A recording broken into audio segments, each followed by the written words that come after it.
Hi there, everyone. Mychal Bryan here from the Oraculos School of Astrology with a brand new bit of excitement that we've been planning for quite some time now, which is our Planetary Pairs Astrology series.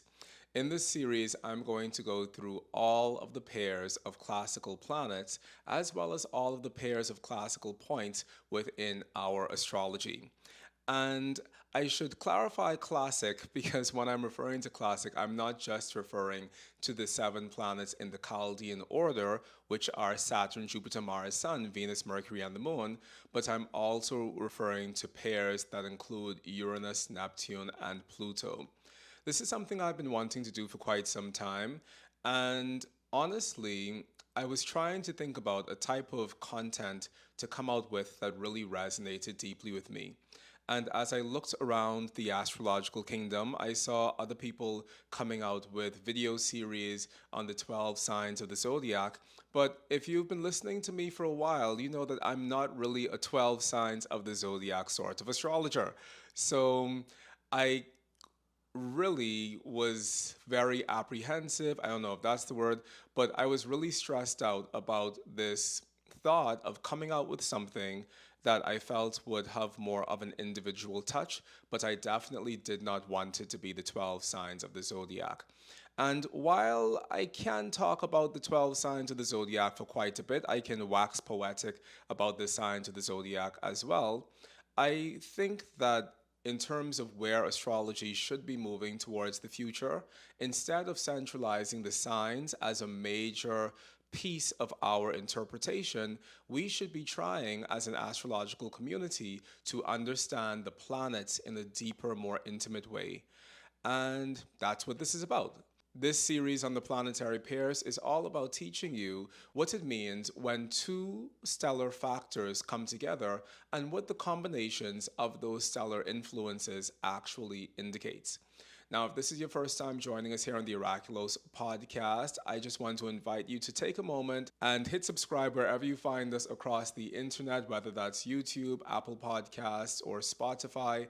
We're currently on a mission to manifest 12,000 subscribers by the end of November 2023 because we make really amazing astrological content over here on the Oraculos Podcast. So if you haven't done so already, please hit subscribe, as well as if you're listening on YouTube, hit the notification bell so that you can stay in the loop of when we come out with these videos on basically a daily basis. Now, without further ado, we're going to dive into our first stellar consideration for today, which is going to be the midheaven.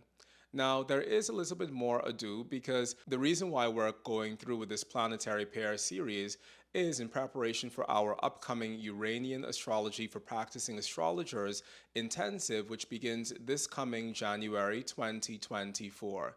Uranian astrology is a powerful system of concrete event-based astrology that allows us to get to the very heart of what our charts are saying based on the relationship between multiple planets within our chart. And a lot of the relationships that we find between planets within the context of Uranian astrology are relationships that we would otherwise miss. So Uranian astrology gives us a wonderful means of putting our chart under the microscope so that we can find a lot of these microplanetary patterns that we would normally miss if we were looking at our chart from a more classical context. So if you want to practice astrology that is far more concrete, that's more accurate, and that's also focused on predicting concrete events within the lives of your clients, then by all means join us for our upcoming Uranian astrology for the Practicing Astrologer Intensive, which begins this January 2024. Someone asked me what my definition of a practicing astrologer is, and really, at the most basic level, as an astrologer, you should be able to easily identify aspects. So if you're wondering what the prerequisite for you is in terms of joining this intensive, can you easily identify aspects within a chart? Not by using the funky lines in the middle of the screen, not by using the aspectarian, but can you look at the chart and easily and rapidly identify the aspects within that chart? And if the answer is yes, then join us this coming January. And also if the answer is no, what do we have? We have like what is that, 4, 8, 12? We have 12 more weeks before the intensive starts. So you have a lot of time to freshen up that part of your astrological skill set, because aspects is really where the meat of our astrological interpretation lies. Now, without further ado, we're going to dive into our Planetary Pairs lecture series, starting with the Midheaven. Do enjoy. Now, within a traditional astrological context, we tend to think of the midheaven as only representing our career specifically. But I think even before we dive into what the midheaven represents symbolically, we have to have an understanding of what the midheaven represents in general. So when we speak about the angles within our chart, we're referring to two things. One, we're referring to our local horizon and how that intersects the ecliptic. And the ecliptic is a not so common word that we tend to use for the zodiac. So within traditional Western tropical astrology, when we talk about the zodiac, we could basically swap the word zodiac for ecliptic, because technically these two terms tend to be synonymous for us within a tropical astrological context. So our ascendant comes from the crossing of our local horizon with the zodiac. If you were to stand wherever you were born and look due east at the exact moment of your birth, that place where the horizon meets the actual sky at exactly due east is going to be your ascendant. And that's what the ascendant is within our birth charts. And this is a part of why, from a Uranian astrology context, the ascendant has to do with our environment. Whereas in traditional astrology, we tend to think of the ascendant as representing the person who has the chart and their likes, their dislikes, their psychological constitution, and all of these things combined. From a Uranian astrology perspective, the ascendant has to do with the environment and what impact the environment has on a person when they are born.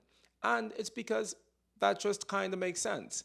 When we think about our physical ascendant, or when we think about what our ascendant represents within our chart, it has to do with where our physical environment on Earth intersects with the heavens. And that crossing point of due east on our physical horizon with the zodiac is what we call our ascendant within our chart. So a Uranian astrologer is going to use your ascendant to be descriptive of some of the fundamental early childhood experiences you would have had coming into this world.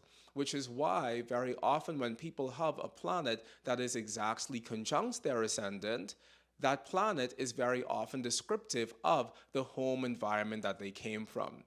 When people have Venus conjunct their ascendant, they tend to come from a home environment that's more creative or more artistic, where art and beauty are emphasized within their environment. When people have Uranus, for example, conjunct their ascendant, they tend to come from an environment where there was either a lot of moving in their household because one or two of their parents worked for the army or the military, and as a result of that, they constantly were in a state of movement growing up as children, and so they don't really have the most stable relationship to the environment. Or there could have been a story of divorce within that family when we have Uranus conjunct the ascendant, and as a result of that divorce within their family, they have this fundamental cellular memory of coming into a world where there was separation within my environment. So these are things that we find happening when people have planets conjunct their ascendant, or even planets in hard aspects to the ascendant tend to be descriptive of more environmental factors. Now, I know that today we're here to talk specifically about the midheaven, but I think it's important to talk about the ascendant because a lot of what we ascribe to the ascendant within traditional astrology, we find ourselves casting those definitions onto the midheaven from a Uranian astrology or even a cosmobiology perspective. Whereas the ascendant has this spatial relationship to the heavens, therefore it represents our physical space on this earth. Our midheaven represents where our local meridian crosses the zodiac. So, this meridian, which in our charts we call our midheaven, has to do with time, which is why all of us set our time for our local environment based on our local meridian.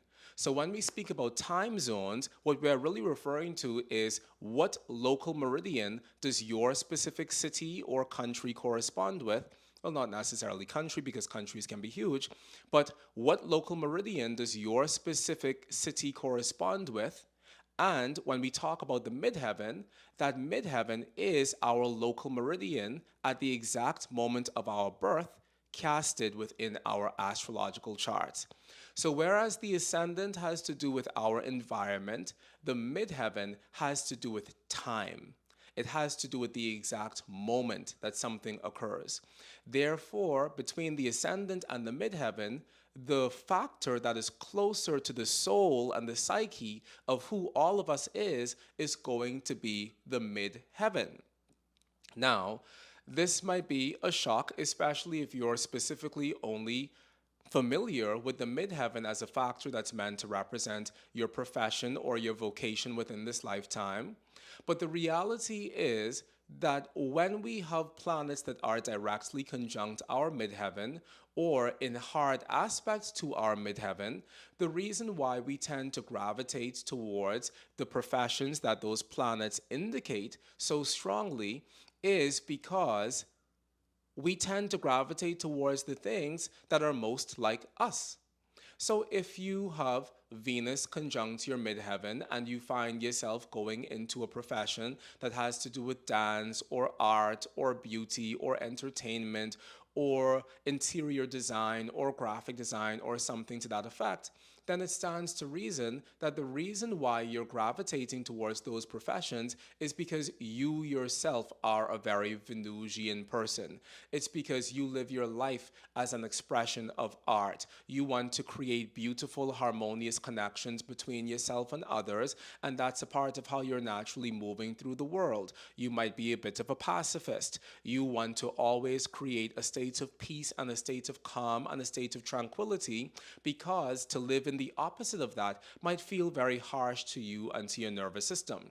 So the reality is that we oftentimes gravitate to professions that directly reflect who we are as people, which is why when we have planets that are in a conjunction with our midheaven, then not only do those planets have a major influence on how we show up in the world psychologically, but those planets also have a major influence on the sort of profession we find ourselves gravitating towards in general. Because very often we gravitate towards professional interests in life that most specifically correspond with who we are as people.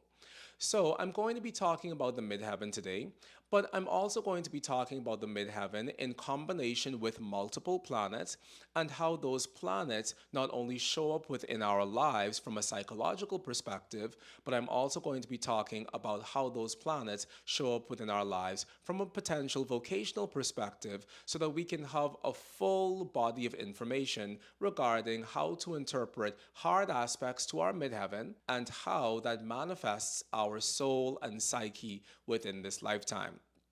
Now, I just also want you to know that when we speak about hard aspects to the midheaven, we're not just referring to the conjunctions, the squares, and the oppositions, but we're also referring to the semi-squares and the sesquiquadrates. Now, just because I don't want to stress anybody out and talk about other smaller hard aspect combinations that we also take to the midheaven, I will leave it there and say that we are also referring to the semi-square and the sesquiquadrate, even though in Uranian astrology we are using a half of the semi-square as well, which is 22 and a half of that, which is 11 and a quarter, and also a half of that, which gives us our smallest hard aspect, which has a value of 5 degrees, 37 minutes, and 30 seconds. The point is that from a Uranian astrological perspective, whenever planets have any of these distances between them, 5 degrees, 37 minutes, and 30 seconds, 11 degrees and 15 minutes, 22 degrees and 30 minutes, 45 degrees, 90 degrees, 135 degrees, or 180 degrees, all of these manifest as concrete events within the lives of people. Now, it's a bit challenging to find some of the smaller hard aspects combinations, such as the 22.5, as well as the 11 1/4 and the 5 degrees, 37 minutes, and 30 seconds hard aspect.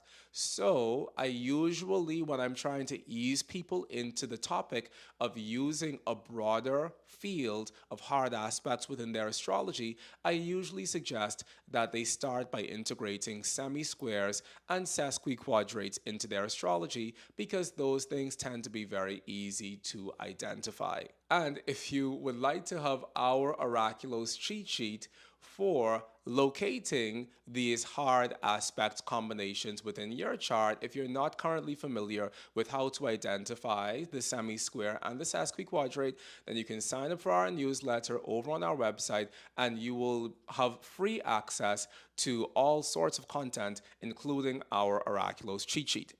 Now let's dive into the midheaven and its combinations. So, the very first thing to know is that the midheaven itself is representing our personality. The midheaven is standing for the word I or self, because once again, whereas the ascendant represents our environment, the midheaven specifically represents who we are and all of the factors that go towards specifically creating us as individuals within this lifetime. And the midheaven also gives us this word my. So when it comes to combining stellar influences, it's always useful to just take one word from each of the factors that you're trying to combine. So for example, Venus represents love. Mars represents passion. Venus and Mars together could represent passionate love. The sun represents a physical force within the universe. The sun represents the force that makes things physical. Jupiter represents wealth. Therefore, Sun and Jupiter could manifest as physical wealth in general. Similarly, the moon also represents our mother, and Mercury, for example, represents speed and talking. So therefore, when we have Moon Mercury in hard aspects combinations, that can represent the fast talking mother, the very educated mother, the mother constantly on the go, or any of these combinations of ideas. So whenever you're trying to talk about the aspects between planets, no matter what those planets are, the easiest way to break down an aspect is to take one word from the two planets that you're trying to join. Mars represents power. Uranus represents instability. Therefore, Mars-Uranus can represent unstable power. Mars could also represent force. Uranus could also represent speed. Mars-Uranus could be forceful speed, which is why we consider Mars-Uranus to be a combination of car accidents and accidents that lead to surgeries, because there is too much force and too much speed combined, and it's possibly creating a challenging set of circumstances within the life of that person, or from a mundane global perspective if we're looking at it as a mundane transit. So the point of the matter is, in order for you to know how to do this planetary combination work skillfully, you really have to have some sort of understanding or some vocabulary regarding what the two planets mean that you're trying to combine, and then take one word from one planet and the other word from the other planet. And it's also helpful to have both a list of positive as well as a list of negative words for every stellar factor that you're potentially trying to combine, so that if you have them combined with each other in a lovely soft aspect, then you join your one positive word for the one planet and your one positive word for the other planet. But if you have them combined in a more harder, difficult, hard aspect combination, then you join your one challenging word for one planet and your one challenging word for the other planet. That's one of the ways how we make these things make sense. Now, in Uranian astrology, we take hard aspects only because hard aspects are the aspects of concrete manifestation. And we care more about concrete manifestation than we care about the background noise that soft aspects tend to create. So, in Uranian astrology, our idea is that it's not the aspect that causes planets to operate negatively together, it's whether or not there is an intrinsic level of harmony that exists within those planets themselves. Now, when it comes to adding things to the midheaven, we have to know that the midheaven doesn't necessarily have an intrinsic quality by itself because the midheaven is a mathematical and an astronomical calculated point. Therefore, we can't actually say that the midheaven is going to have a positive quality and a negative quality, but the midheaven is going to amplify whatever other planetary connections are being made to it. Let's dive into it. Now, after looking at the midheaven by itself, the next combination is going to be the midheaven and the Aries point. Now, we typically don't talk about the Aries point within non-Uranian astrology circles, but the Aries point is essentially 0 degrees of all of the cardinal signs, and that cardinal cross is given the title of the Aries point or the world axis within Uranian astrology. And when we talk about the Aries point and the midheaven, what we're essentially talking about is the relationship between the self, coming from the midheaven, that's our midheaven word, and the Aries point is indicative of the world at large. I spoke about this in a previous video before, that whenever we talk about 0 degrees of the cardinal signs, we're talking about something that commonly belongs to all of us within the world at large. Therefore, if we have something within our chart standing on 0 degrees of the cardinal signs, or on any of the smaller hard aspect relationships to 0 degrees of the cardinal signs, then that's representing a part of our chart that's connecting us with the world at large. So midheaven Aries has to do with how we show up within the world at large, and it has to do with our physical body on the earth, which I know is a bit of a lackluster combination, but we definitely want to see other things in combination with the midheaven and the 0 degrees Aries in order for us to know how we are showing up in the world. So if I have midheaven and Jupiter standing on the Aries point, then I'm showing up within the world in a very optimistic, lighthearted, successful way. I'm showing up in the world as someone who tends to manifest success wherever I go and within whatever I'm doing, because Jupiter is representing optimism and success, and the midheaven is representing my relationship to those concepts. So midheaven Aries simply has to do with how we are embodied in the world at large and how we ourselves are showing up in the world at large, as well as some of the mental attitudes that we carry into our worldly interactions. The next combination is the midheaven and the ascendant. Now, I've heard people oftentimes talk about the ascendant midheaven midpoint as representing the supreme vocational combination within our charts. So if you want to know what you're going to do in this lifetime, you look up your midheaven ascendant midpoint. However, if we were to take one word from the midheaven and one word from the ascendant, we would end up with the combination of my environment, because the ascendant is representing our environment because of what I said earlier about the ascendant being the product of our local horizon crossing the zodiac. Therefore, the ascendant represents the environment in general. Ascendant midheaven as a combination represents our specific environment.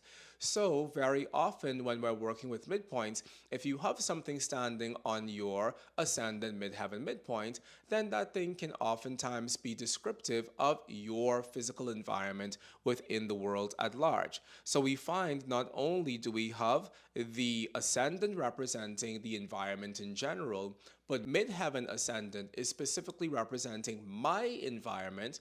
And if we have things standing on our midheaven ascendant or our ascendant midheaven midpoint, both of which are the same thing, I just wanted to give you two ways of saying it, then that represents how we are socially connected to the world through our environment, And it can also have to do with our vocational or our professional connections to the world at large as well. So I do think the ascendant midheaven midpoint is a very important one for us to analyze in terms of life in general. And I also think it's important for us to look at from the perspective of our specific vocation. Now let's get into things that are a bit more tangible. The Sun Midheaven combination, if we take one word from the Sun, and usually the word that we take from the Sun within Uranian astrology is the body, and one word from the midheaven being my, then Sun Midheaven ends up being my physical body, which is a very important combination, especially from a medical astrology perspective.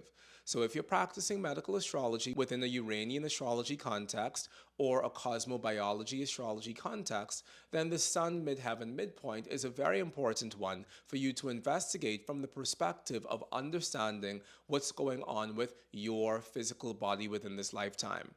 Now, if we were to replant ourselves within a classical astrological context, the Sun naturally has an analogous relationship with our 10th house in general, which is why very often when we have the Sun in the 10th house, we are having more of a drive or more of a determination within this lifetime to show up powerfully within our professional endeavors. Having the Sun in the 10th says that I shine within my career shines within me, I identify with my career is strongly identified with me, because the Sun in the 10th can give us that much more of a strong career orientation.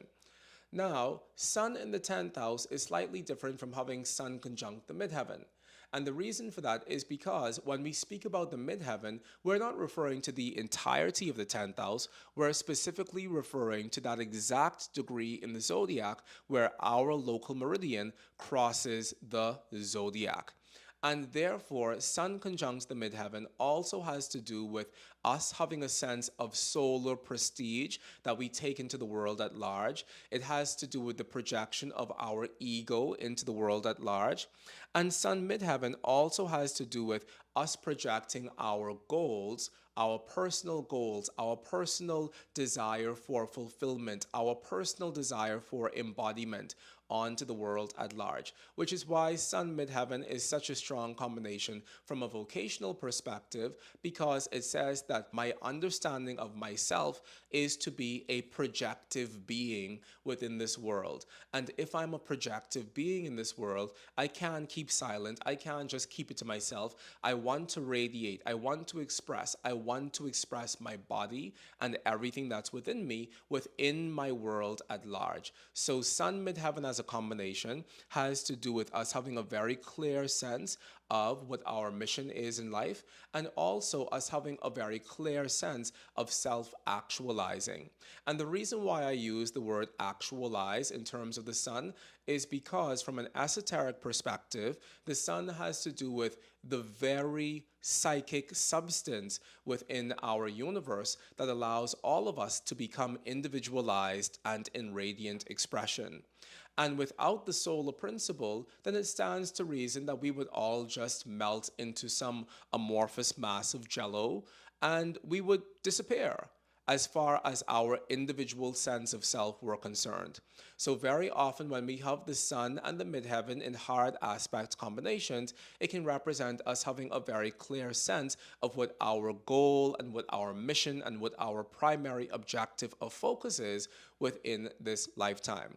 Now, something to know about the Sun, which is also something worth knowing about the midheaven, which is also something worth knowing about the Aries point, which is also something worth knowing about the ascendant, is that all of these things tend to reflect the planetary combinations that they find themselves connected with.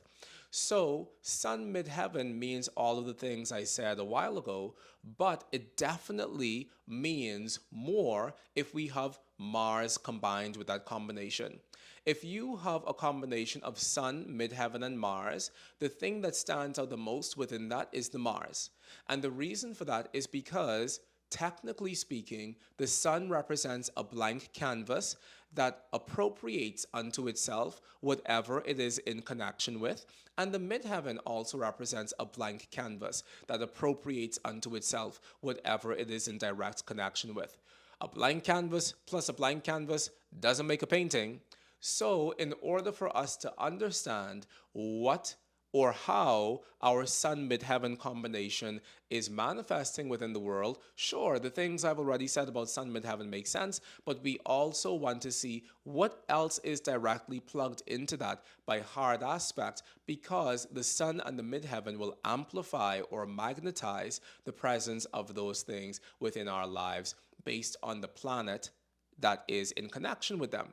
From a biological perspective, the Sun Midheaven combination is also representing my physical body and my physical constitution, which is why, from a medical astrology perspective, the Sun Midheaven midpoint is one that we like to pay attention to because of the way in which it's representing our physical corporature, our physical embodiment in general. Moving on to the Moon Midheaven, the Moon is an interesting planet.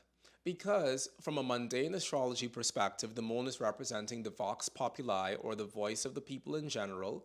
But from a natal astrology perspective, the moon is representing the women within our lives in general. So, moon midheaven, and I should have said this about the sun midheaven can also represent my father.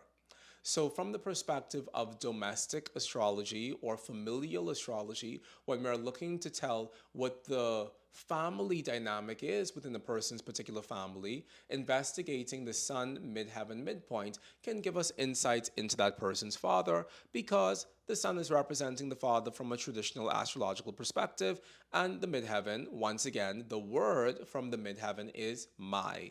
So, midheaven sun or sun midheaven gives us the combination of my father, and if we have Jupiter on top of that, it's my optimistic father. If we have Mars on top of that, my martial, violent, aggressive, warlike, militant father. Venus on top of that, my beautiful, artistic, lovely, calming father who likes to make sure everybody's having a good time. If I have Pluto on top of that, my domineering, manipulative, controlling, overwhelming father. If we have Neptune on top of that, my drunk father, my father who is constantly inebriated and constantly unable to really show up in a very robust way within my life within this lifetime, my disappointing father, my father who doesn't really have a sense of direction or a center of gravity. So the midheaven and the sun gives us the specific combination for my parent in terms of my father within this lifetime. Now, the midheaven and the moon as a combination, on the one hand, it represents our attitude towards the general public, because the moon tends to represent the general public in general. But it can also represent our relationship to women within our lives in general, and it can specifically represent our relationship to our specific mother. So, moon midheaven, one word from the moon, one word from the midheaven, we get the combination of my mother. So just by knowing that rule of taking one word from both factors, you really don't need to listen to me for the next 16 weeks, go through every single combination, because this rule is going to apply straight across the board.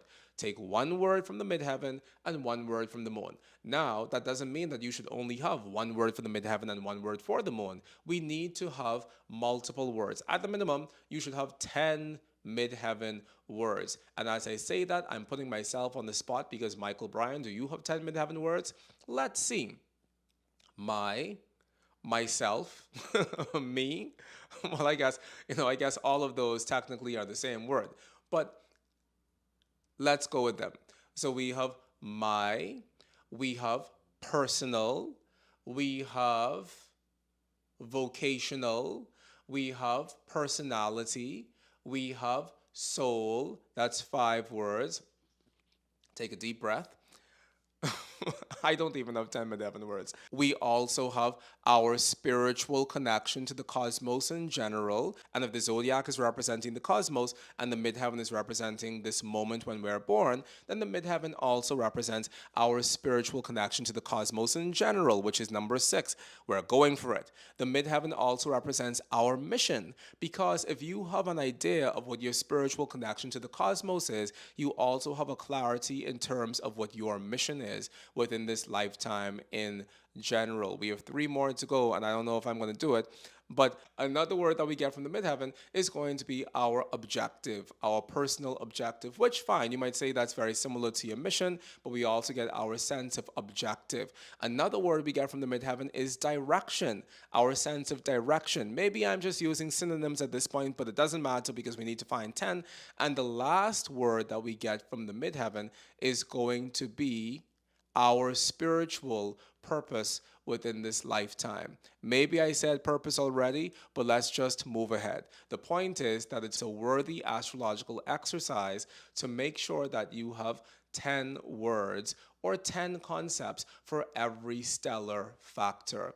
Now, the reason why it's difficult to find 10 different concepts for these mirror-like factors, such as the midheaven, which we know tends to reflect whatever it's in connection with, or the ascendant, which we know tends to reflect whatever it's in connection with, is because our primary word for the midheaven is myself, and our primary word for the ascendant is environment.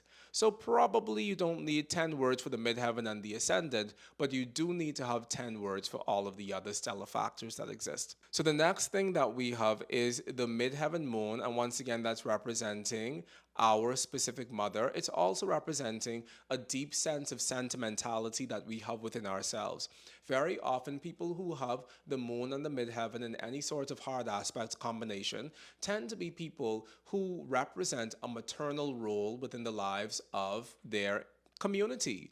So that could either be someone who is a mother, and as a result of that person being a mother, extends that maternal web out to everyone around them. But it could also be someone who has a very close understanding of what the family clan is, and that person has the ability to project this idea of being in a family upon everybody who they meet within their walk in this lifetime.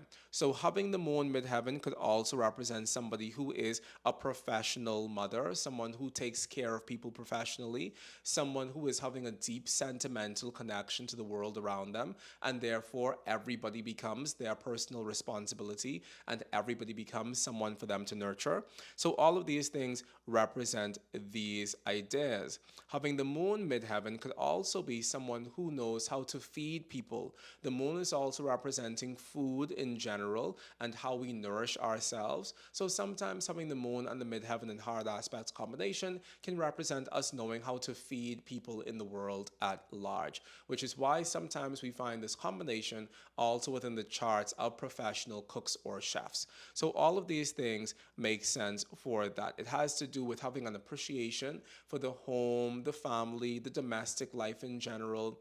Lunar people oftentimes also have a very deep appreciation for where they come from within this world. So this could also be people who have a very deep appreciation for their ancestry, their roots, their heritage, and all of these things, because the moon represents our cosmic root to the world at large. So if you have the moon conjunct the midheaven within your birth chart, then chances are you yourself are a lunarian type of person. And being a lunarian type of person makes you want to be a protector of others around you, but it also makes you want to hold warm, loving, compassionate space for others around you, which is great.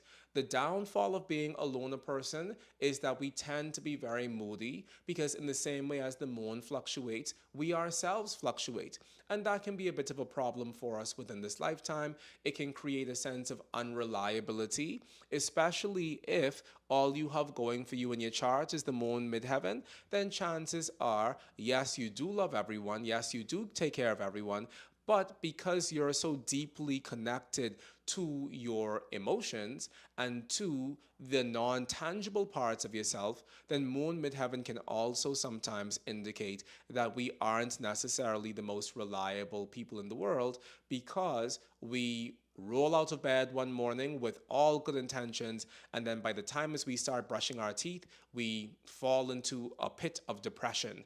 And then we realize that we have to cancel the meeting that's been on the books for 9 months. We have to cancel the meeting because we just can't show up. So being a loner person is a very tricky thing, but it's also a very wonderful thing from the perspective of holding, loving, healing space for others, which is why we so often find the moon midheaven within the charts of people who have a very strong maternal internal role in the world at large. Moving on to the next part of this, we have the midheaven and the node as a combination. Within Uranian astrology, the nodes are referred to as the node. And the reason for that is because in the system of astrology where we're only taking hard aspects, then the nodes are always going to be in hard aspect with each other. Therefore, we don't necessarily need to take both of them. The nodes in Uranian astrology represent connections because the nodes of the moon represent the crossing of the moon's orbital path with the ecliptic or the sun's orbital path from a geocentric Earth-based perspective. We know that the moon's nodes are actually the crossing points of the Earth's orbital path and the moon's orbital path from an actual objective heliocentric perspective, but the point is we tend to practice geocentric astrology in the West, therefore we call the nodes the crossing of the moon's orbital path and the sun's orbital path. As a result of this, the nodes only mean one thing within Uranian astrology, and that is our intimate connections. Therefore, midheaven and node, with the midheaven representing our soul and the nodes representing our connections, midheaven and the nodes represent our soul connections. Sometimes we even refer to this as the combination for soulmates. And if you investigate your midheaven node midpoint, then chances are the planet that's standing on your midheaven node midpoint is going to be descriptive of very deep, intimate spiritual connections that you forged with other people within this lifetime, which is something that we can look for from a synastry perspective. It's something that we can look for from a romance within the chart perspective. It's just something that we can look for from the perspective of looking at what sort of intimate connections a person is going to establish within this lifetime. Now, since the midheaven is representing the soul and the node is representing our intimate connections, then the part of our constitution that is a spiritual intimate connection within ourselves could be referred to as our ethereal body or our astral body.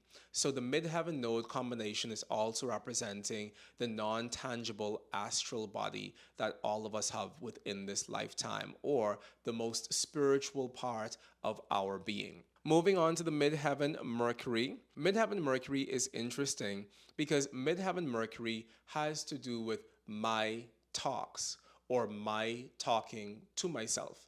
So midheaven Mercury, if you have a person in your life who has Mercury conjunct their midheaven, then they're probably a person who's completely fine talking to themselves.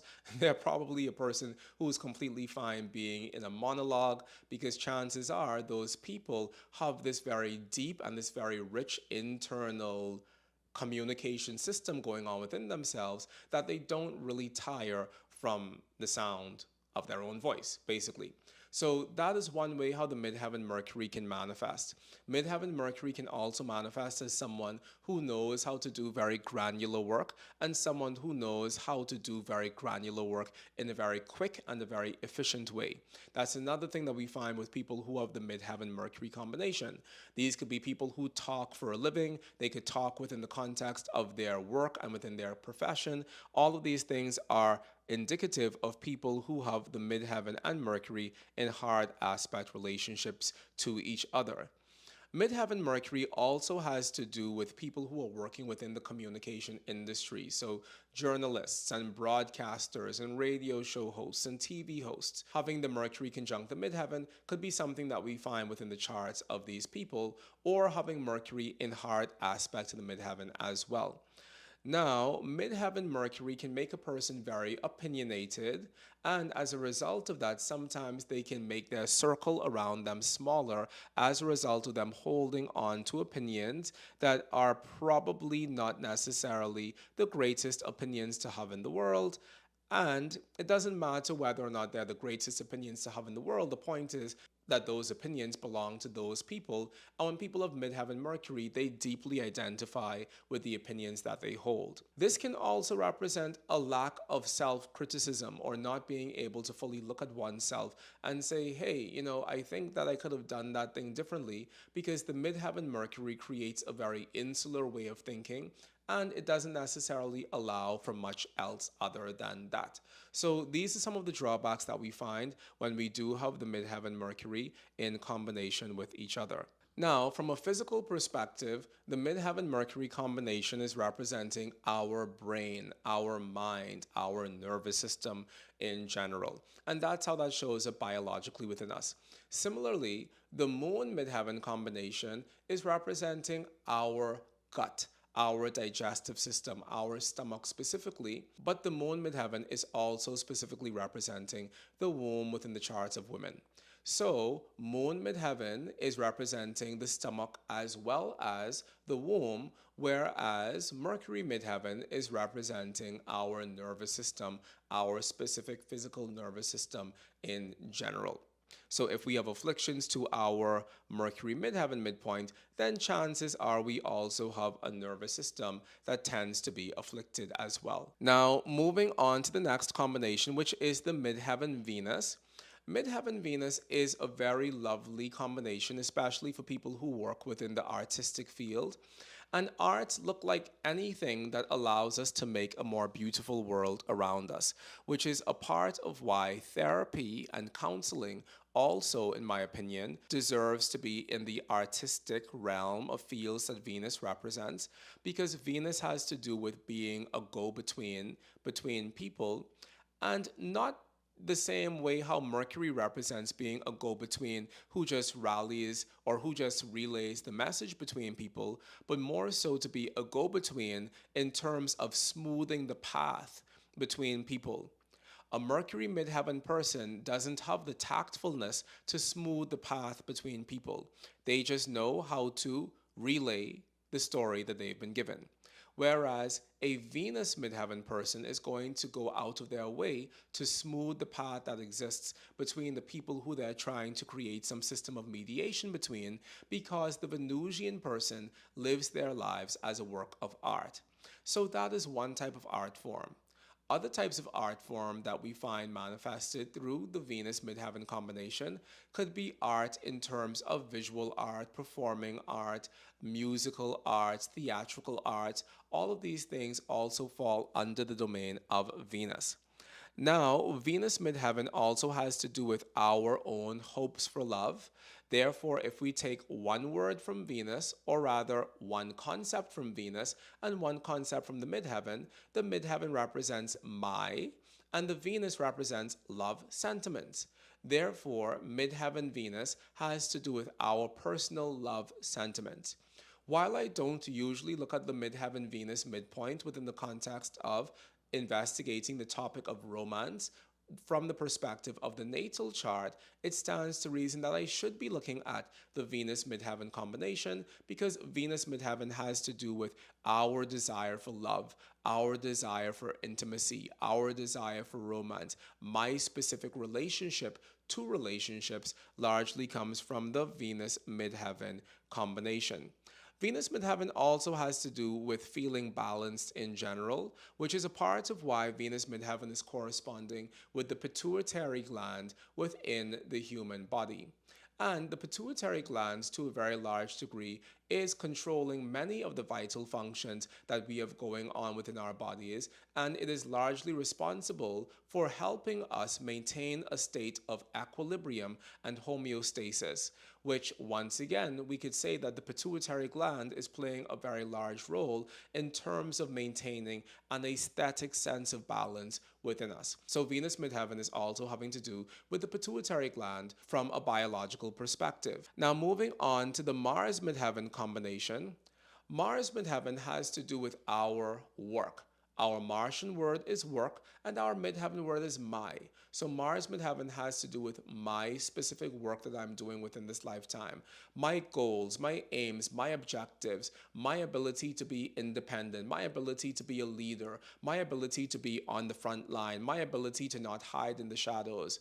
Mars midheaven has to do with all of these things, which is why when people have their Mars in any sort of hard aspect to their midheaven, they might naturally have this urge towards doing and becoming and creating and making and bringing something into being in the world around them. Mars midheaven has to do with us being able to pull ourselves together, and it also has to do with our overall readiness for action. So very often when people have Mars in a conjunction or in any sort of hard aspect combination with their midheaven, there's this readiness to act or this readiness for war. I remember there was this show that used to come on Cartoon Network when I was growing up. It was called, I can't even remember what it was called, The Kids Next Door or something. And in one episode, they were trying to figure out what a bra was. And all of these guys realized that all of the girls were talking about bras or something to that effect. And so they snuck into one of the secret meetings with all of the girls one day and found out that bra meant battle ready armor. So for them, it was all of the girls had this secret weapon, and it was the bra, basically, because bra was their code name for battle ready armor, and it was this whole thing. Anyway, the point of the matter is that whenever we have Mars midheaven, we could feel as if we are wearing battle ready armor because we don't mind throwing ourselves in the line of fire in order to actually get the work done. So there's a very tactile, very physical thing that we find with Mars midheaven, which is why Mars midheaven is also corresponding biologically with our muscles within our physical body and the muscular power that all of us have to do and act within this lifetime. Now, since Mars midheaven is corresponding with all of this, it also has to do with premature action or us acting hastily. Even though Mars is a god of war and therefore having some relationship to strategy, I think the strategy part of Mars is secondary to the action part of Mars. And therefore, very often when people have Mars midheaven, there can be a sense of wanting to act or wanting to do and wanting to act prematurely without actually assessing the situation or even thinking about the consequences that my actions will bring. So that's something that we find with the combination of Mars midheaven as well. It can be a very quarrelsome combination. It can also lead to disputes in general. However, the Mars midheaven combination is a combination of leadership. It is a combination for somebody standing out within their field as being a leader or as being a dominator within whatever field they're in. And Mars midheaven is good in terms of competition in general. So if you're a competitive person and you have Mars in hard aspect to your midheaven or Mars directly conjunct your midheaven, then this is probably the reason or the place where this is rooted within your psyche. Now, the next combination that we have is Jupiter midheaven. Jupiter is a god of abundance and bliss and happiness and joy and commerce and exchange and all of these things. Therefore, when we have Jupiter midheaven, if we take our one midheaven word, which is my, and our one Jupiter word, which is abundance, then the Jupiter midheaven combination can represent our abundance within this lifetime. Which is why very often when people have Jupiter in a conjunction with their midheaven, they themselves feel highly optimistic. They feel as if things are going to work out for them. Even if those people don't have a dime to their name, they naturally carry this optimism within themselves, this lightheartedness within themselves, this visionary nature within themselves that allows them to see where they're going, even if there is no evidence of those things manifesting within their lives. And very often when you have that going for yourself, it also can create a sense of being able to positively manifest whatever sort of future you desire for yourself. Jupiter midheaven is also a bit complicated because sometimes when we have Jupiter midheaven, there's this unbridled way that we show up within the world and we don't know how to reel ourselves in.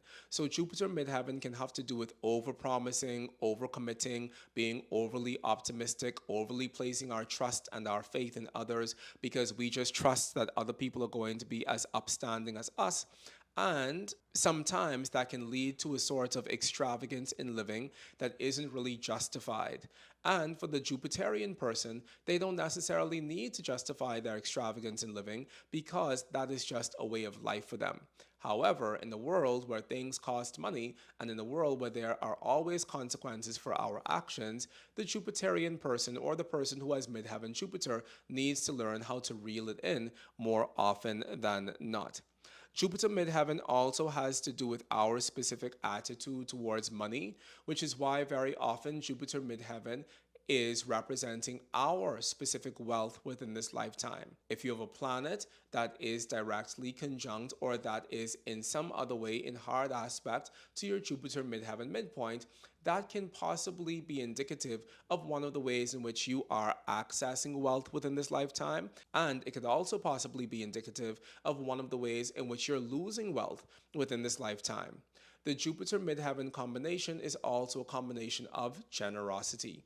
And sometimes people are generous because they have a surplus from which to support other people around them. But other times people can just be generous without necessarily having the greatest sense of why they're being generous, if they have the ability to be generous, and if their generosity is built on them actually connecting to the cause that they're being generous with, or if they're just being generous because that is how they move through the world in general.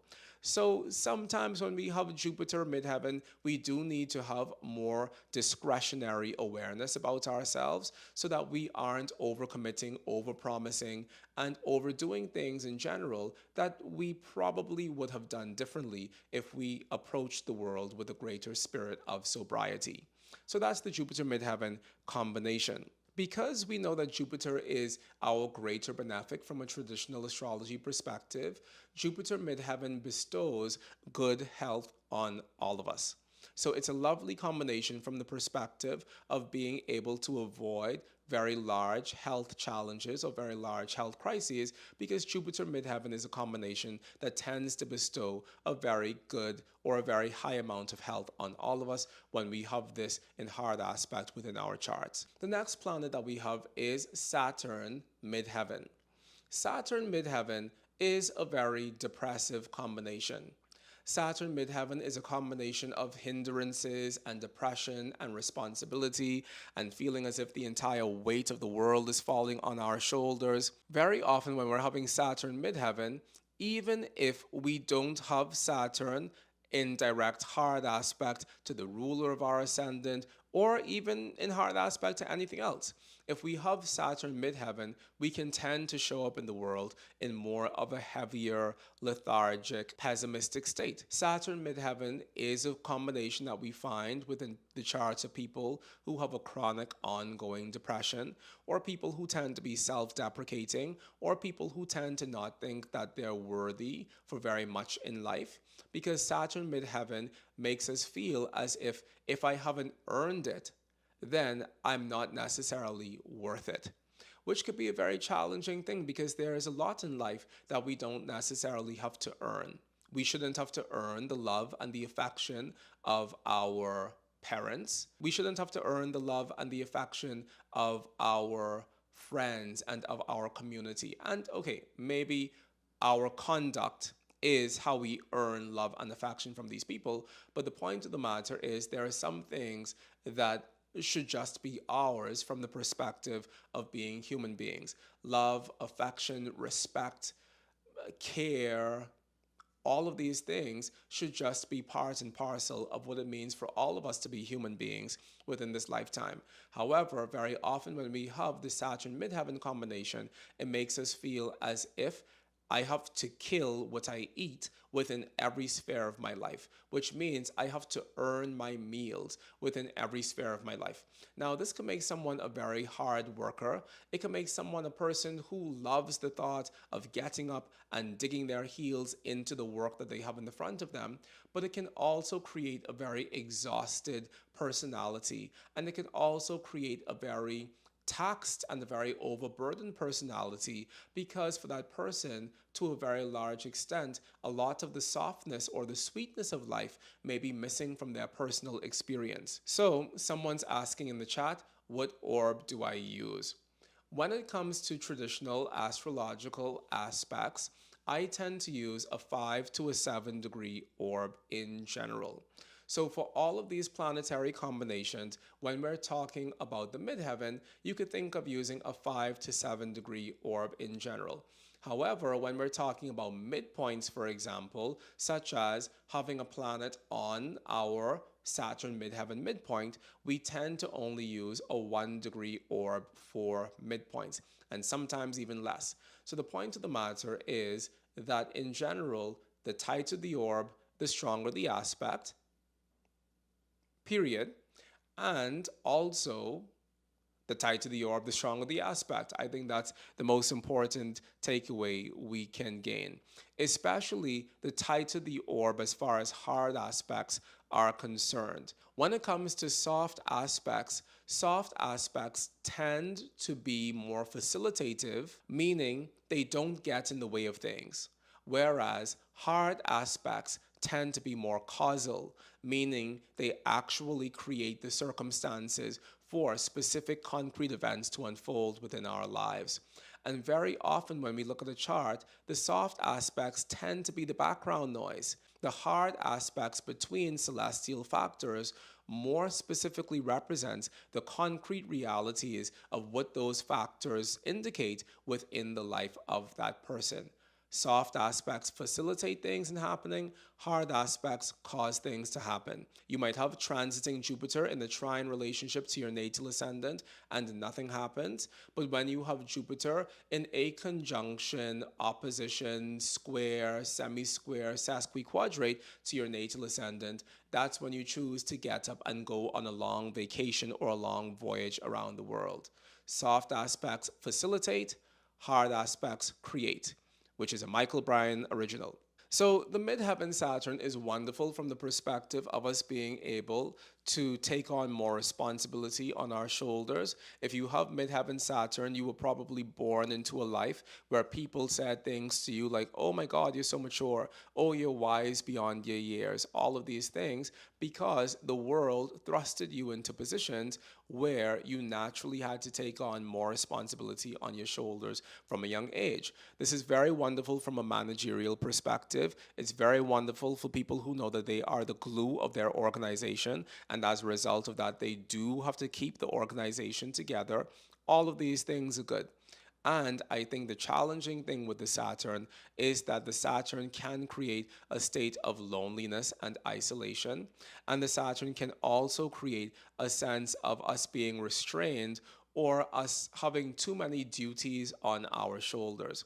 So that's something else that we see with the midheaven Saturn combination. Midheaven Saturn, from a medical astrology perspective, has to do with the things that depress our health in general.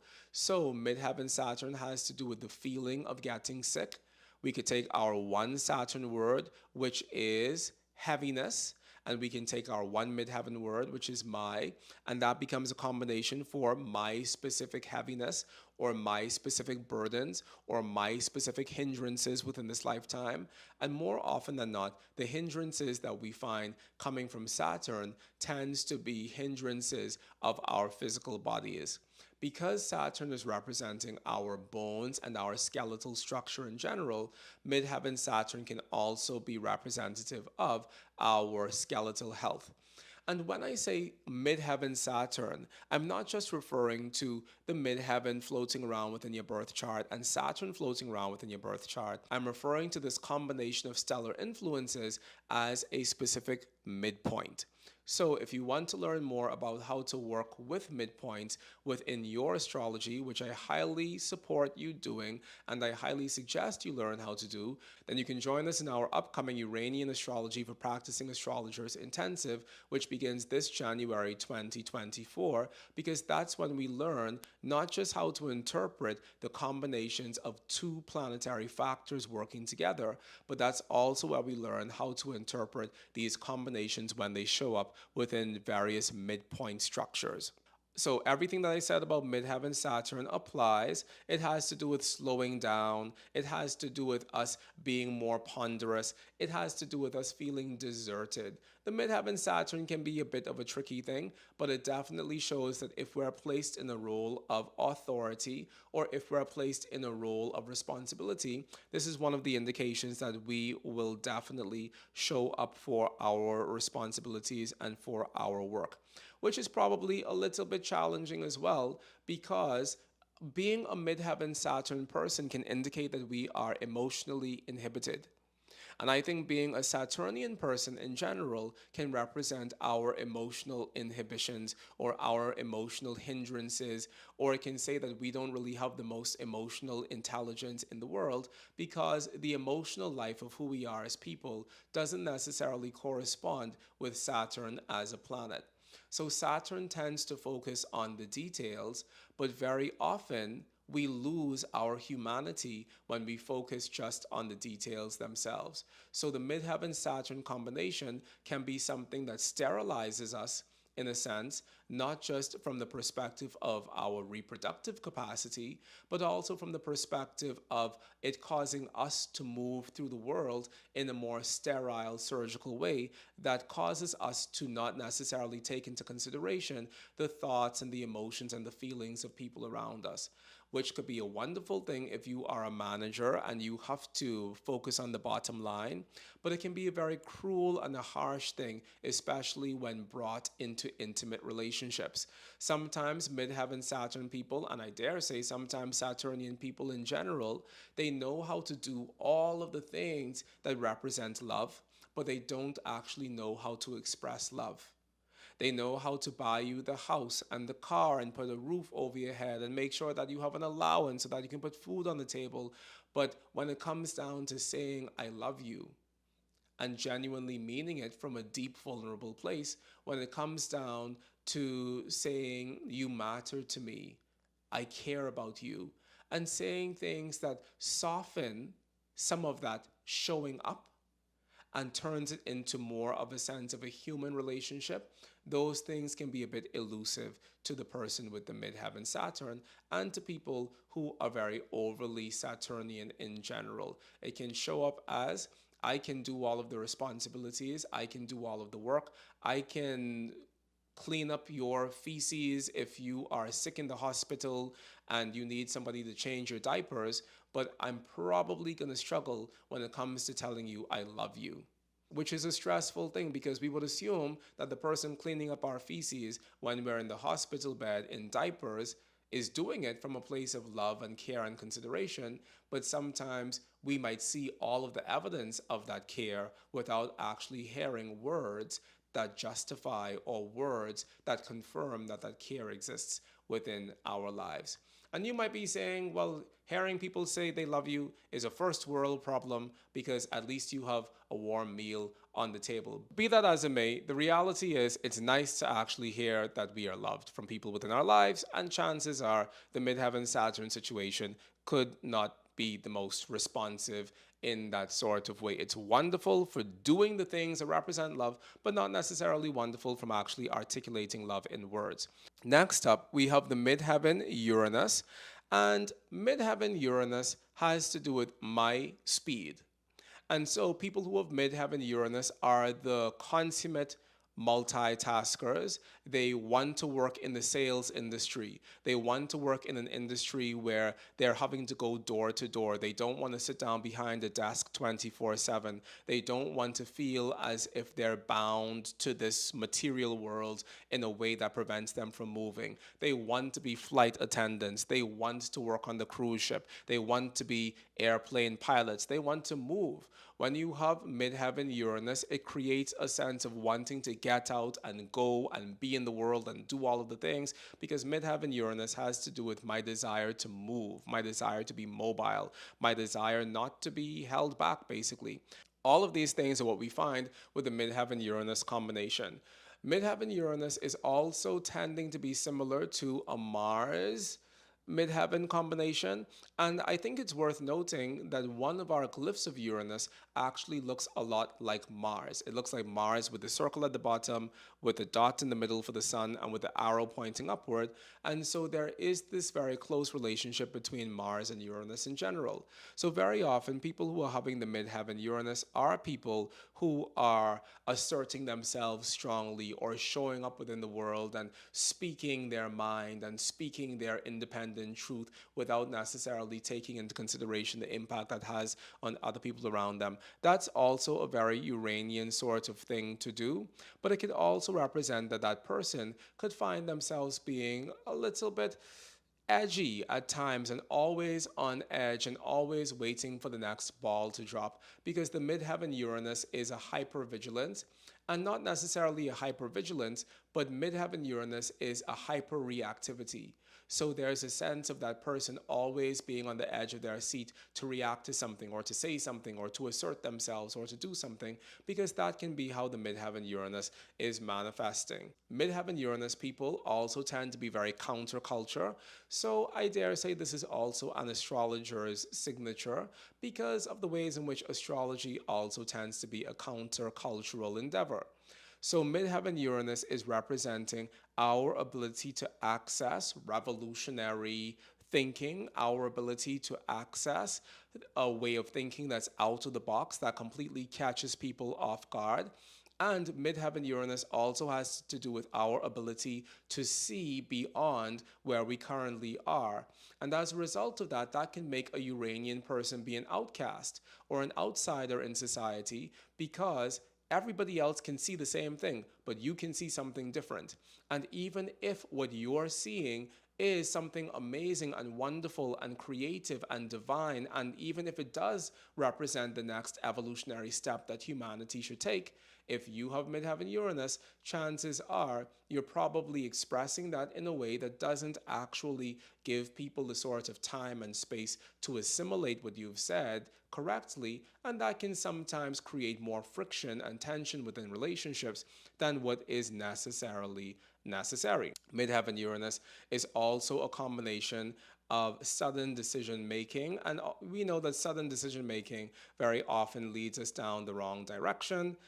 It's explosive, and even though some people make decisions suddenly and they land on something amazing, for the most part, when we're making decisions suddenly, we end up making more mistakes or we end up getting in more accidents than we actually end up doing something that feels very stable and solid within us.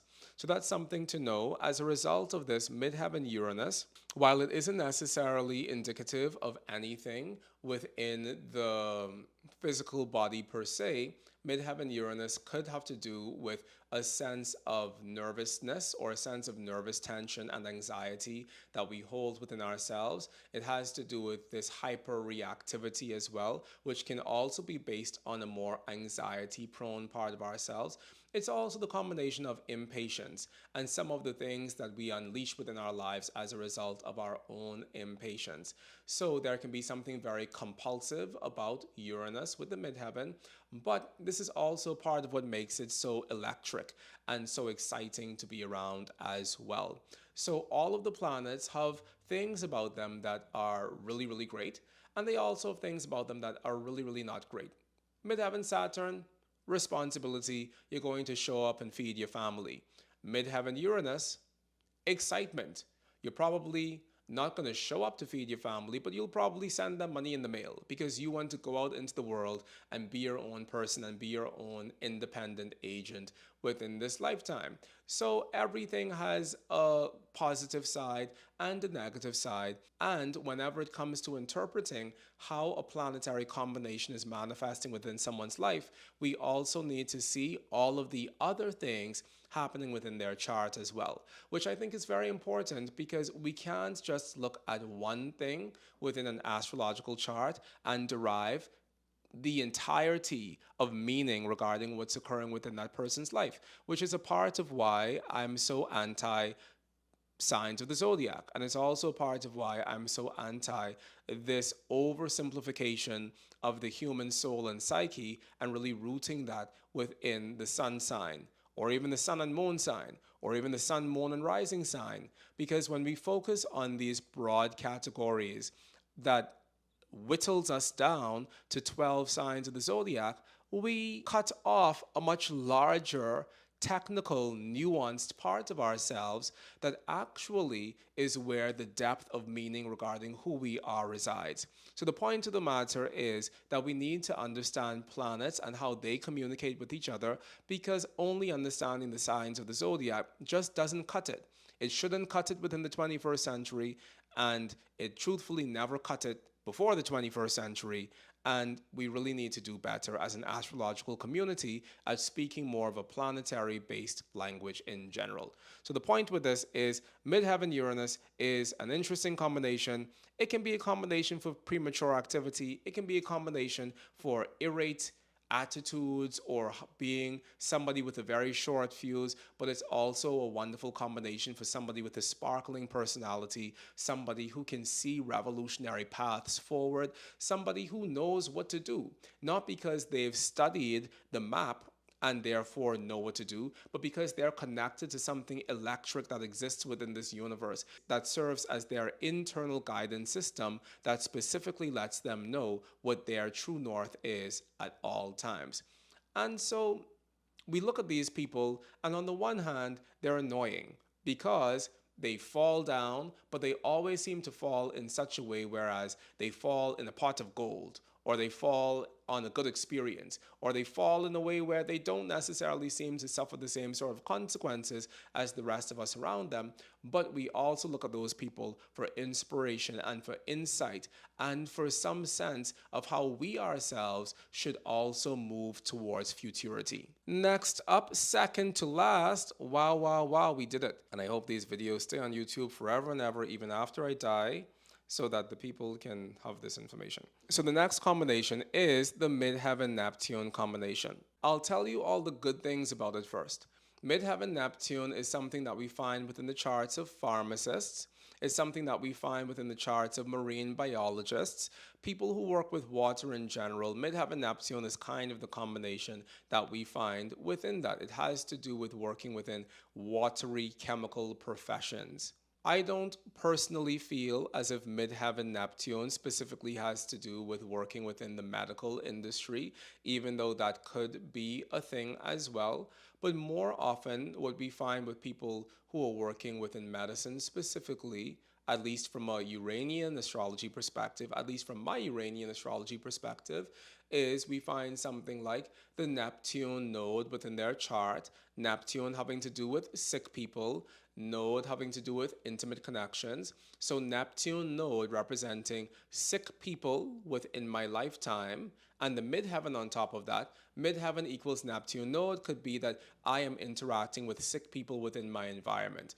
Now the catch-22 with that is that we have to see other things going on within their chart, because very often the chart of the doctor, who's always in the hospital, also looks very similar to the chart of the patient, who's always in the hospital. So we have to see other things going on within their chart to see what side of the spectrum that person is falling on. But in general, Midheaven Neptune is wonderful for working within chemical-based industries, such as the pharmaceutical industry in general. On the more seamier side of life, Midheaven Neptune has to do with swindlers and drug dealers and people who are evading the law or something to that effect, because that's also part of the Neptunian structure of concepts. Neptune has to do with this nebulous, amorphous sense of reality. And sometimes when we have a nebulous, amorphous sense of reality, we also can't tell the truth. And so it has to do with people who lie for a living. And I'm not going to descend into the cultural stereotype that we have in the Bahamas that says that lawyers lie for a living, because Midheaven Neptune isn't something that we find within the charts of lawyers, unless in fact they are lying for a living, which is something else entirely. But the Midheaven Neptune combination has to do with swindlers. It has to do with people who are evading the law. It has to do with people who are embezzling or getting one over on the system in general, because that's the more challenging side of the Midheaven Neptune combination. Now, Midheaven Neptune is something that we do find within the chart of people who are therapists. That can be a very wonderful thing to do. It's also something we find within the charts of people who are healers, people who are working within the spiritual healing industry in general. I think the challenge with this is that when you have Neptune conjunct your midheaven, or even Neptune in hard aspect to your midheaven, it creates an overage of sensitivity within yourself. And that sensitivity, it makes you a wonderful healer and a wonderful psychic. But that sensitivity can sometimes be a problem. And I think the problem with that sensitivity is that you don't know how to turn it off. and therefore you move into the world and your entire body is this porous thing, and you easily pick up the germs, whether those germs are physical germs or whether those germs are psychic germs floating around within the air around you. You easily pick up the thoughts and the emotions of others. You easily pick up the junk. And so, having midheaven Neptune could be a challenging thing, especially in terms of people finding their own sense of direction in life, because the midheaven Neptune can also make somebody a chameleon, whereas they know how to shapeshift and they know how to be whatever they're needed to be in a particular moment. But when we're always shape-shifting, it can make it very difficult for us to specifically pinpoint what we're meant to be doing within this lifetime. And so midheaven Neptune sometimes manifests within the charts of people who are very deeply uncertain about what their purpose is, what their role is, what they're meant to be doing within this lifetime. And even when we look at the glyph of Neptune, the glyph of Neptune has the crescent of the moon as well as the cross of the earth. The cross represents the earth element wherever we find that within the planets. The cross is representing the earth, and the crescent is always representing the moon. But from an esoteric perspective, the moon is representing a field of infinite possibility that exists within our cosmos. And this is something that I wrote about profusely within my book, Mastering Traditional Astrology, A Depth of Beginning in the Celestial Art, in the chapter on the Hermetic philosophy of our pre-cosmos. The moon represents a sense of everlastingness and also a field of unbridled potential and possibility. When we allow the cross of matter, which represents the most densest form of creation, to pass through and to essentially be dissolved in the crescent of the moon, it creates a sense of the disillusionment of all of the forms of stability that we know within our lives in general. So midheaven Neptune can be someone who lives their lives in a very dissolute state. That can be someone who lives their lives without necessarily having the clearest sense of what they're meant to do, where they're meant to be, how they're meant to show up, how they're meant to manifest. And so that person can have a multitude of odd jobs, none of which have a specific relationship with each other, because they find it difficult to really pinpoint who they're meant to be within this lifetime. So midheaven Neptune is something that we find within the charts of the eternal seeker. And sometimes those people gravitate towards things such as religion or spirituality, because giving myself over to religion and spirituality represents a much healthier thing for me to get lost in than giving myself over to alcohol or drug abuse. However, very often these people do have a very sensitive constitution, and midheaven Neptune can also indicate somebody giving themselves over to an alcoholism or a drug use in general. So we tend to want to tell these people to stay away from those things within their lives. I think the greatest part of the midheaven Neptune is that it gives somebody a sense of not necessarily existing in a singular way within this lifetime. And so therefore, those people, they do want to have devotion to something much larger than themselves. They do want to dissolve the specific parameters that define and demarcate who they are from who somebody else is. And they do want to exist in that and swim within that nebulous place, so they have a more universalized understanding of themselves. So the person who has midheaven Neptune is definitely living their lives in general with a sense of religiosity, and it's giving them a broader sense of what they want to connect to. Within everything, there is some level of opposition. And the issue with having such a broad sense of yourself is that it can give you a lack of self-confidence, because you don't necessarily feel as if your specific agenda or as if your specific ego consciousness is valid enough to stand within the world on its own terms. And there can be a sense of you yourself dissolving and of you yourself wanting to become a part of something much larger than you, because you don't know how to speak from your own self experiences. And that could sometimes be a challenge as well. But we're not going to overly psychoanalyze this. The point of the matter is the midheaven Neptune has its positives, it also has its negatives, and it's worthwhile to figure out where you stand on that spectrum if you are someone who has the Midheaven and Neptune in hard aspect combination. From a medical astrology perspective, Midheaven Neptune can represent things within our body that don't necessarily have a specific origin, as in we can't pinpoint where the issue comes from because it feels as if it's such a widespread issue within us. So that's one way how the Midheaven Neptune manifests. Midheaven Neptune, one Midheaven word is my, one Neptune word is sickness. Midheaven Neptune can also represent our specific relationship to sickness within this lifetime. And therefore, it's another thing that I specifically look for when it comes to medical astrology assessment. One more thing I think is very lovely about Midheaven Neptune is that it also represents my dreams or my ability to work with dreams. I personally work with dreams quite a bit. I do a lot of astrological dream work. I do a lot of lucid dream work. And so my dream life, for me, just as developed as my waking life to a very large degree.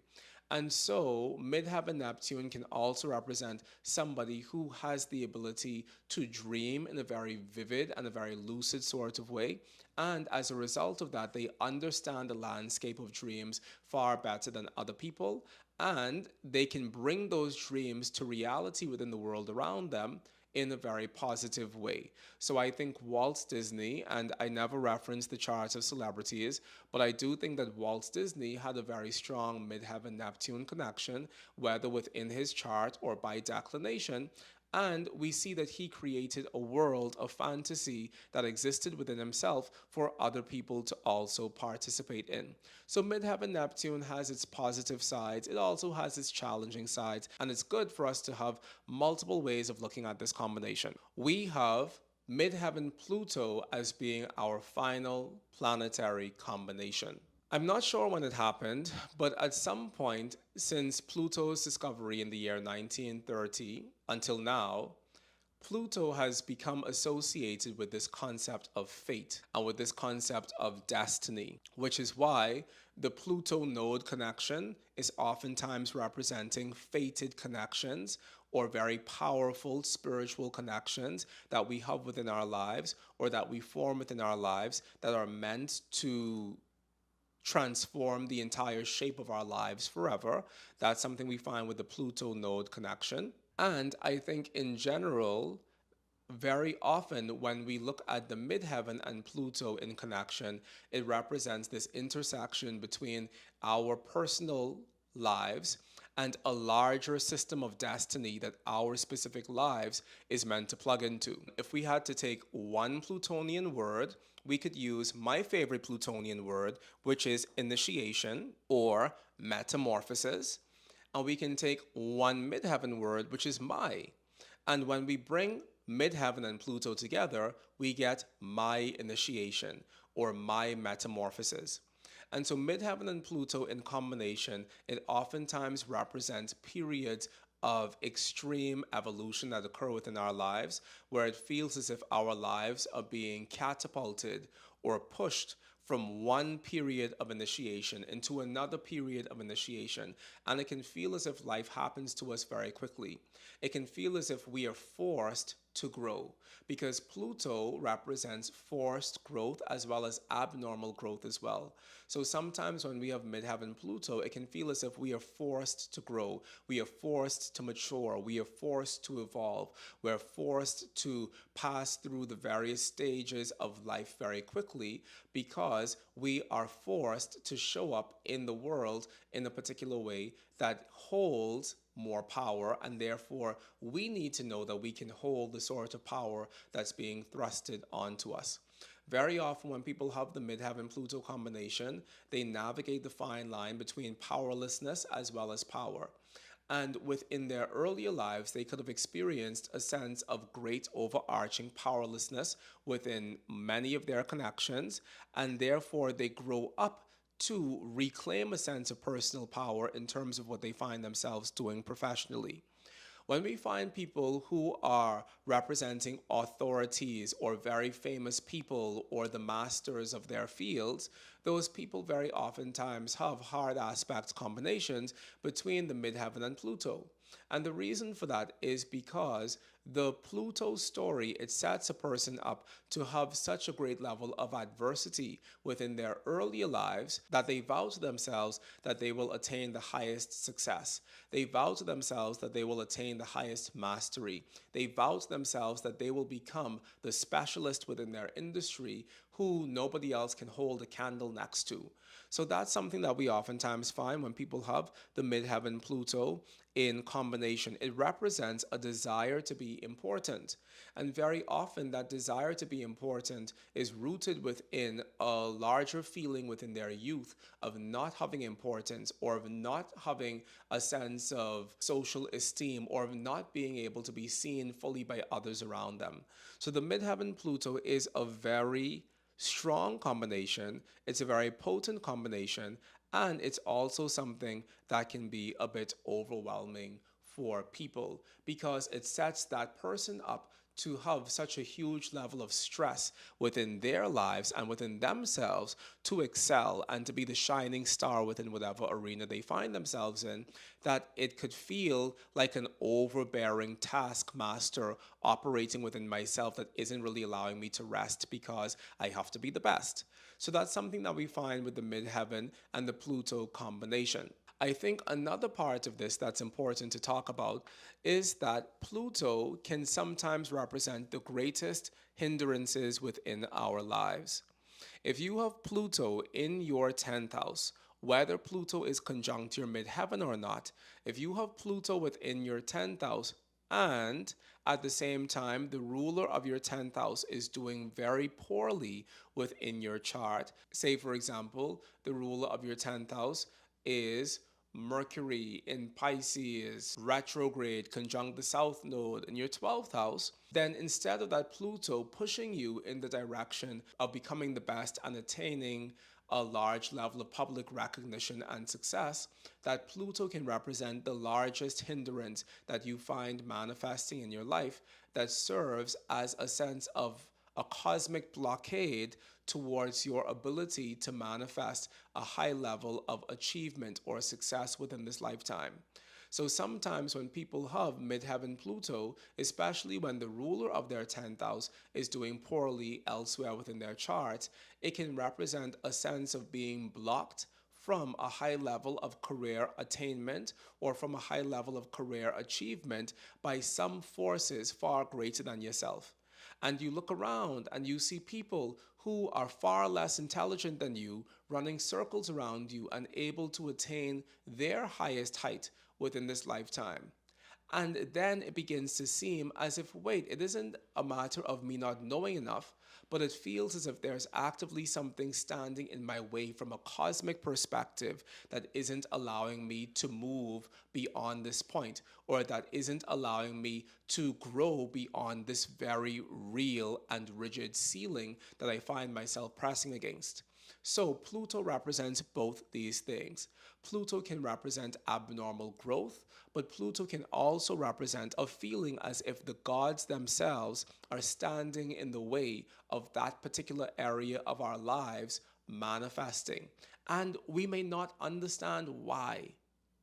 And I think that this is probably the most stressful part of Pluto in general. It's that when Pluto moves through from a negative perspective, it creates such a blockade that is exaggerated within our lives that we don't understand why. Why is it I can't make more money than $10,000 a year? Why is it no matter how many odd jobs I do or no matter how many additional things I add to my plate, I still just make $10,000 a year?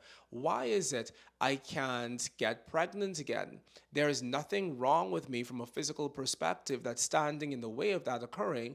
I have healthy eggs, I have a healthy womb, I have healthy sperm from my partner. What is going on that's getting in the way of me actually being able to successfully manifest this part of my life? Why is it every house I enter has mold? And no matter where I go or what I do or how I change or how much I move myself to the desert, I still find myself on a pipeline and the mold ends up back in my house. So there's this feeling when it comes to Pluto of there being this larger cosmic story which at times can feel like a larger cosmic injustice, which at times can feel like a larger cosmic comedy that's getting in the way of us being successful within the various areas of our lives. So Pluto works in two ways: abnormal growth as well as abnormal shrinkage. And we want to see what else is going on within our chart so that we can see how the Pluto piece is manifesting for us within this lifetime. Now, the last thing that I have to say about the Pluto combination is that Pluto, as we know, sometimes people who are powerless within their youth, they grow up to become abusers of power. So we want to be mindful that as we move through the lives of people, especially if we are midheaven Pluto people, that we're not abusing our power professionally as a means of proving some sort of invisible point to ourselves that actually is damaging to others around us. So I think that that's a very important piece for us to bear in mind. And from a medical astrology perspective, midheaven Pluto is representing the willingness for us to go into the underworld. And for a lot of people, going into the underworld could oftentimes be getting a surgery. It could feel like I'm going to get this surgery, and this surgery is something that is going to transform the shape of my life forever. But midheaven Pluto can oftentimes manifest as a desire for a surgical intervention or the willingness to go through a process of surgery in order to begin a larger process of healing and metamorphosis within our lives. So while that doesn't necessarily point towards a specific medical condition, it does point towards a courageousness within us to begin a larger healing process by first going through a process that could feel like the valley of the shadow of death. So these are the ways how midheaven and Pluto manifests in combination with each other, and these are the ways in which all of our planets, our 7 classical planets, as well as our modern planets of Uranus, Neptune, and Pluto, manifest when brought in relation with the midheaven. Thank you so much for joining us here for this free live lecture on planetary pairs, in which we went through everything that you could possibly need to know about the midheaven as a singular factor within your chart. I sincerely hope that you enjoyed this, and if you want to be a part of these free live recordings, then you could check out our website at www.oraculosastrology.com. Go to our upcoming events tab and sign up for these events, because we're going to be doing this for at least the next 16 weeks, I imagine. And also we're doing this in preparation for our upcoming Uranian Astrology for Practicing Astrologers Intensive. So if you are a practicing astrologer and you want to start practicing astrology in a more concrete, accurate, and prediction-oriented way in which you can give more powerful readings to your clients, then by all means join us in our upcoming Uranian Astrology for Practicing Astrologers Intensive, where I will be going through everything you need to know in order to master this understanding of what it means for planets to work together and what it means for planets to communicate.